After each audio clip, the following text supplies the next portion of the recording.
My name is Errol Addison. As a teacher, I'm very fortunate. I have my two classes here at 1011 Great Newport Street every morning, and also I'm on the teaching staff of the Ballet Rambert, where amongst the junior section I have some remarkably clever pupils. Also I teach for the Arts Educational Trust and for Audrey DeVos and for Phyllis Bedell. I love it, but at the same time I always feel sorry for ballet dancers, because this is the most dedicated profession in the world.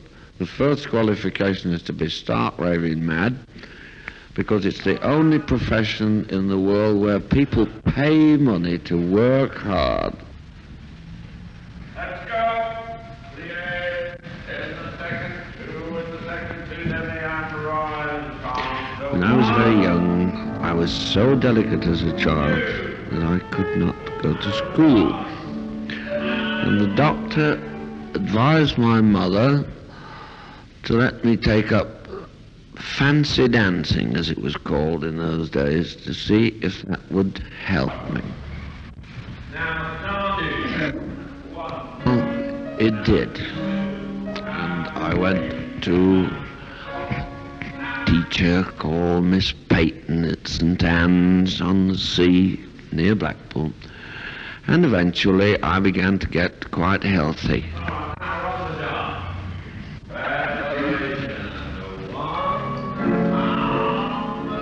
And then, of course, the subject of going back to school arose, and I found that at 9 years of age I was back in the kindergarten, so I didn't like that very much, so I decided the best thing to do was to become ill again.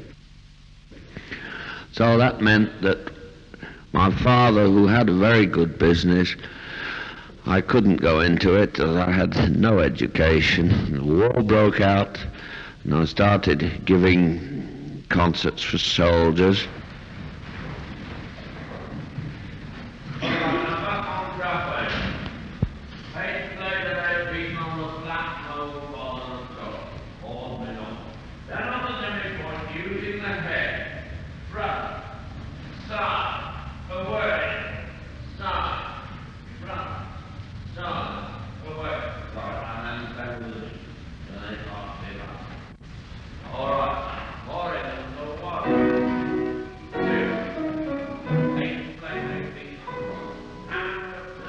And in those days my speciality was mainly singing. I used to have a very good voice, and I danced as well. And the net result was that after a couple of years it was decided that the best thing to happen would I would go on the stage.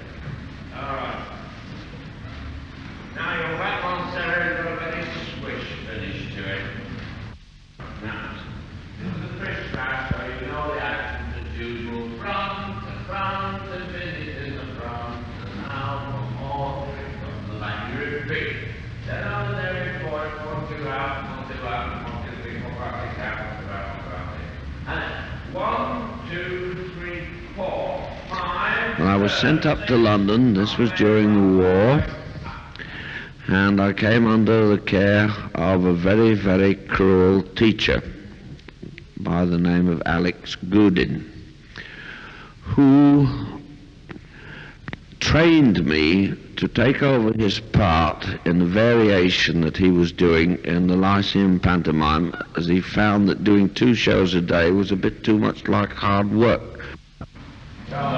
Front, side, back. Front, side, back. Drop. Front, back. Along it. Back. In the middle of your back, then lift it off the floor, hold it in the back bend and pull it circle. Left parade.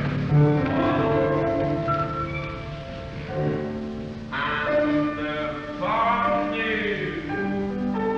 Well, he trained me so hard that eventually I became desperately ill, and my parents were sent for, and I was taken to see a heart specialist who said I had the worst case of athlete's heart he had ever heard of or examined, and that my dancing days were over.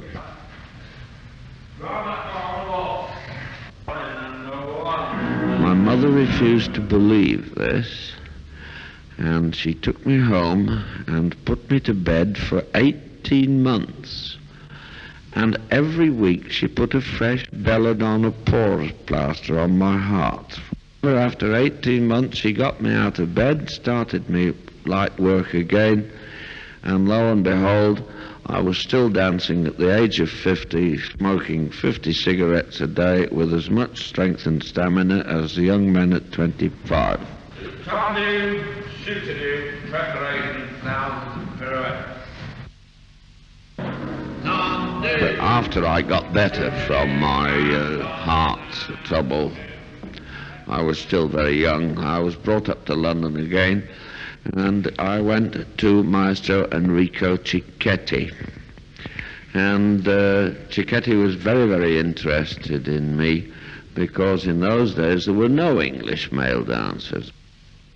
Well, Cicchetti became so interested that he persuaded Diaghilev to let me join the Diaghilev ballet and remain with him, as he was the ballet master and teacher for Diaghilev. So I remained with the Diaghilev ballet for nearly 4 years.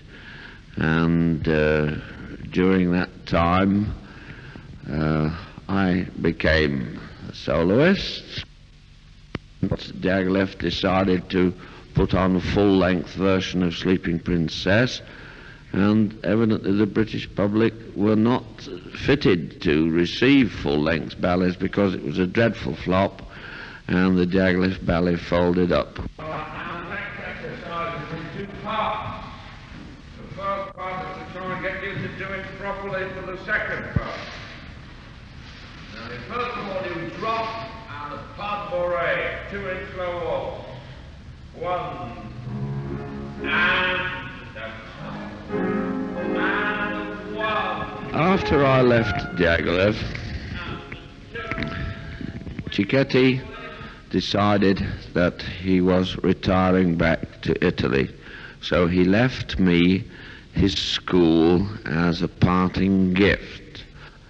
I was very young and very foolish, and eventually I had about 50 pupils, only about 15 of which were paying. So I went slightly broke, and I had to start work again.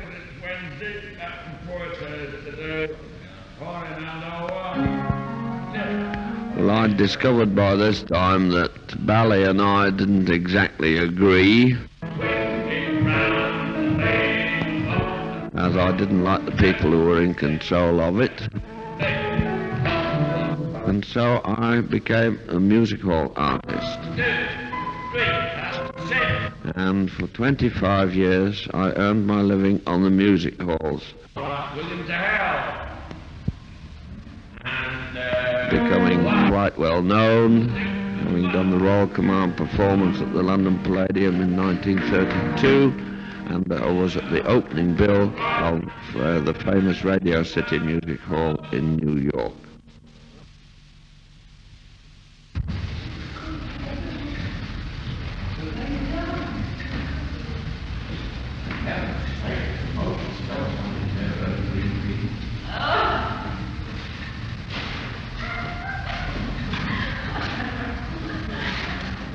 This is lovely, isn't it? Every time you see a BP sign now, you laugh. Yeah. Come on, the A in the second. Close. Then 5, 6, right, 7, 8, 9, 10, 11, 12, 13, 14, rise, and up and back. One. But after that, the war came along, and I joined INSA, the organisation I was with 5.5 years, out of which I spent 4.5 years overseas.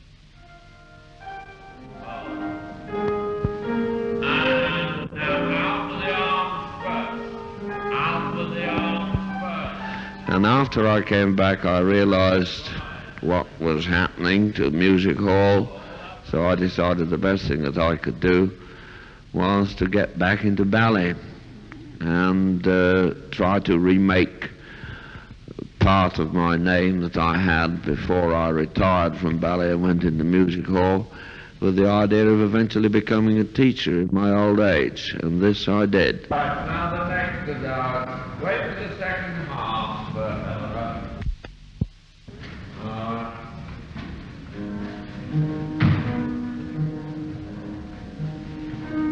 And the 1,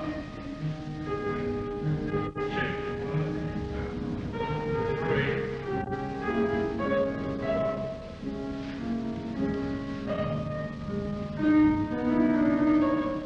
I wrote to Dame Ninette de Valois, who pooh-poohed the idea of me going back into ballet and said that this was the age of youth. I wrote to Mona Inglesby on Monday, got a wire on Tuesday, and was in the International Ballet on Wednesday, where I stayed for 6.5 years.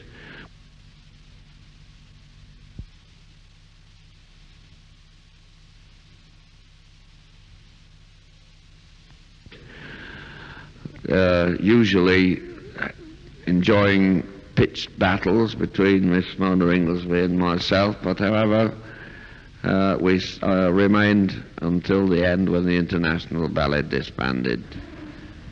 Up, down, step in, out, turn, drop, favourite, ballet, ballet, step, pointe, ballet, ballet, step, pointe. All right, we'll stay.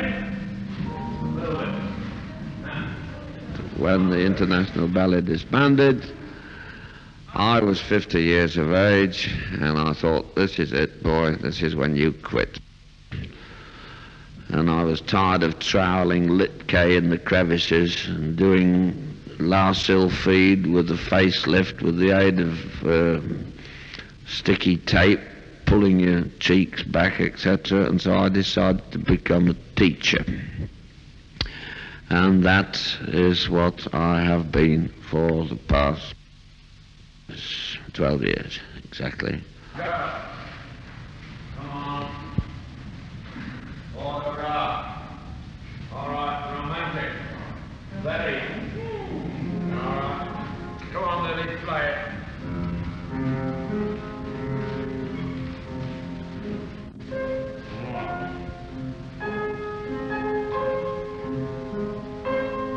I do try always to make people dance.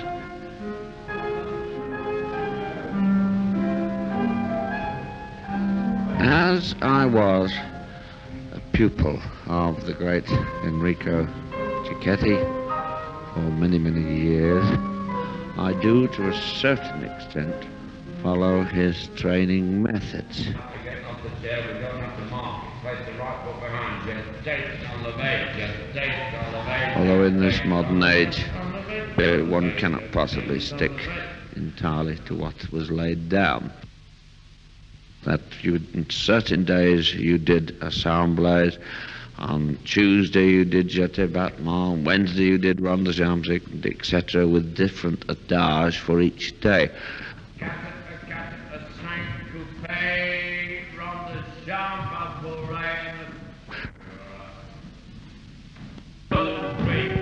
This I'm trying to overcome by, so we'll say for example, I start 1 week by doing the steps as laid down, adages as laid down for Monday, Tuesday, Wednesday, and start on the Monday. The following week I'll start on the Tuesday's adage on the Monday. On the week after that I'll start the Wednesday's adage on the Monday.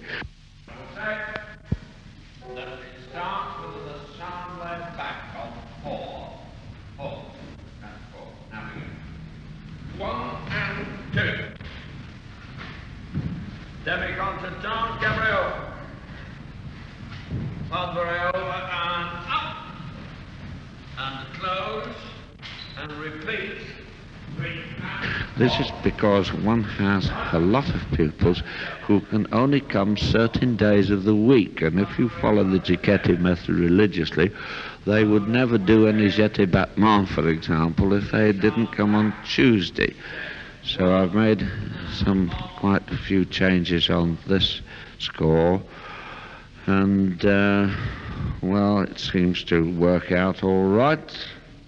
There are, of course, lots of steps these days that were not even thought of or invented in the days that Maestro was teaching the Gichetti method. And of course one has to move with the times as training has improved so much. One has only got to enter the field of athletics to see how training has improved.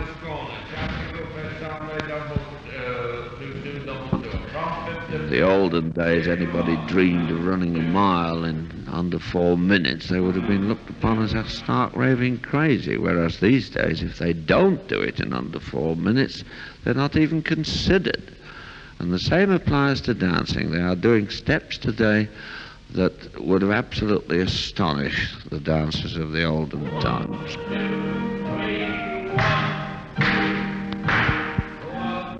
They've got so proficient, they're not always artistic about it like the old ballerinas used to be. And also I think that the modern democratic idea of ballerinas is not so good. In the old days, ballerinas were looked upon as something absolutely really quite apart. Whereas today, everybody thinks that, they too can become a ballerina. And the net result is that sometimes they get these ballerinas doing the roles who've been pushed a little bit too soon, and you get a lot of discontented young ladies standing on the stage saying to themselves, look at that, I could do it as good as that. This atmosphere is particularly different in the Russian companies, where it seems to me that every Russian girl or boy is standing on the stage and hoping and praying that they give an exceptionally good performance for the sake of Russia.